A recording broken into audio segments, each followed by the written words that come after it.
गिबियावनो क'क्राझारबासि साफ्रोमबो रायजो राजाफोरनिसिम आंनि खुलुमनाय हरबाय। गेदेरफोरनिसिम खुलुमनाय, आंनि लोगोफोरनिसिम आंनि गाहाम अनसायनाय आरो उन्दैफोरनिसिम आंनि अननायखौ जासिहरबाय। दिनै आङो जयन्त बसुमतारी 1 नं क'क्राझार लकसभा समस्टिनि आं UPPL नि बिजाथि आरो NDA नि मदद होजानाय, BJP आरो AJP जों मदद होजानाय NDA नि सासे बिजाथि महरै नोंथांमोननि खाथिसिम आङो मोनसे आंनि दुखु फोरमायनो लुबैदों जे जेन' बिजाथि सायख'जाखांनायनि उननिफ्राय आङो गुबुन गुबुन जायगा गुबुन गुबुन थावनियाव जोंनि मोनथामबो दोलोनि जोंनि बिबानगिरि मददगिरि रायजो राजाफोरजों लोगो हमलायनायनि मोनसे खाबु आङो लादोंमोन। नाथाय दुखु गोनां बाथ्रा जे थांनाय मार्च दाननि 22 अक्ट'निफ्राय जागायनानै दिनैसिमाव आङो नाजासेयावबो माखासे जायगायाव आङो सहैनो हानाय जायाखिसै। माखासे जायगायाव थांनानै जोंनि मददगिरि, जोंनि मावथि थामहिनबा रायजो राजाफोरजों लोगो हमलायनो आं बे खाबुखौ लानो हानाय जायाखिसै। मानोना समनि थोयैयाव आङो बे खाबुखौ लानो हानाय जायाखै। बेनिखायनो आं खावलायदों जे जोंनि साफ्रोमबो रायजो राजाफोरखौ जाहाथे दुखु मोना, साफ्रोमबो रायजो राजाफ्रा जाहाथे बयबो गावनिनो असे होननानै जाहाथे अननाय मोनसे बा निमाहा होयो। जेन' इयुनाव देरहाखांनायनि उनाव जिहेथु आरोबाव नोंथांमोनजों खेबसेबाव लोगो हमलायनायनि मोनसे खाबुआ जाहाथे जानानै फैयो, आं बेखौ मिजिं खालामदों। मानगोनां रायजो राजाफोर, जोङो साननांगौ बाथ्राया बेसो, जिथु क'क्राझार लकसभा बियाबखौ दाजेननायनि उननिफ्राय बेयाव सासे बर'नि MP जों मोनबोबाय थानो हादोंमोन।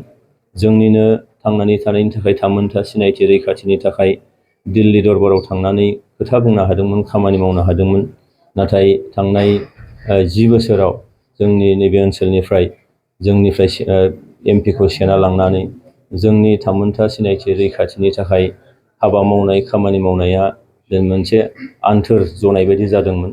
देग्लाय जिहेथु मोनसे जोबोद मोजां मोनसे खाबु फैदों जे दिनैहाय NDA हिसाबै आसामनि चिफ मिनिस्टार मानगोनां हिमन्त बिश्व शर्मानि मोनसे अनसायनाय, लोगोसेयैनो भारतनि प्रधान मन्त्रि नरेन्द्र मदि आरो अमित शाहनि मोनसे गाहाम नोजोरनि गेजेरजों देग्लाय जोंहा बर'नि MP खौ क'क्राझाराव मोनफिननायनि मोनसे खाबु फैदों। दा बेनिखायनो नैबे खाबुखौ जों जाहाथे एंगाराजासे साफ्रोमबो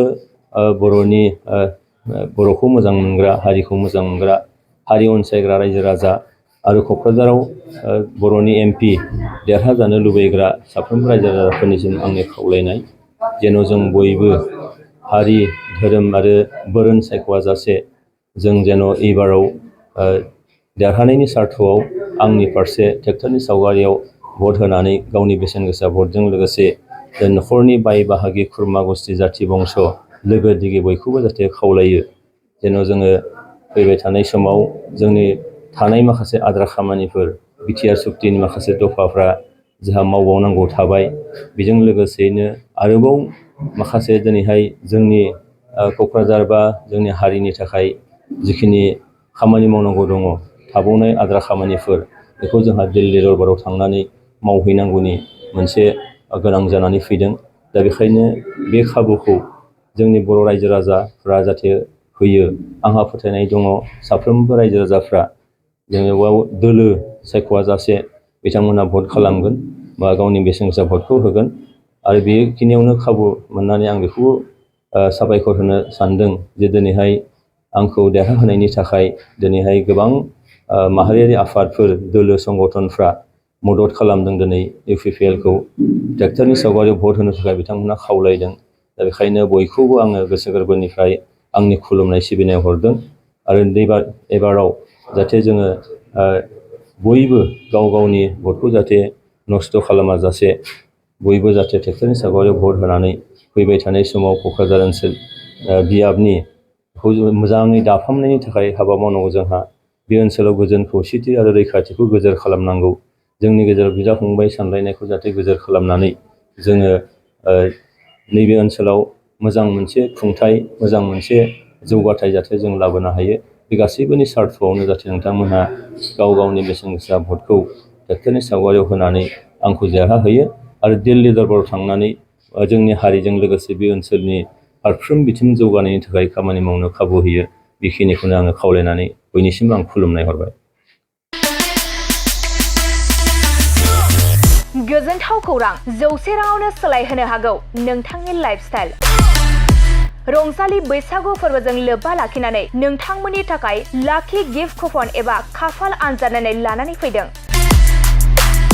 चिरां जिल्ला काजलगाव खाग्राबारि माइनाव जुबक संघआ सनाथि मायथाइ फालिथायजों लोब्बा लाखिनानै नोंथांमोननो गेदेर खाफाल आनजाद नायनाय लानानै फैदों आरो बे खाफाल आनजादानो 100 रांजों नोंथांनि लाइफस्टाइलखौ सोलायहोनो हागौ। लोगोसे बे खाफाल आनजादाव नोंथांमोननि थाखाय बान्था महरै दं Tata ultra bus, Mahindra Scorpio, Mahindra Thar, XL 6 नेका, Baleno', Swift Dzire, Tata Punch, WagonR, Alto' K ten, Celerio', Ignis, Alto' K ten, एक्सेल-आइ, महिन्द्र ट्रेक्टर। अब्लालाय मानोथो गोबाव खालामबावनो? नोंथाङा अनलाइन आरो अफलाइननि गेजेरजों एबा 9678 954511 6900 79427 9394 649601 8822 322296 7002837 061 नाम्बाराव कन्टेक्ट खालामनानै कुपनखौ लाहरनो हागोन।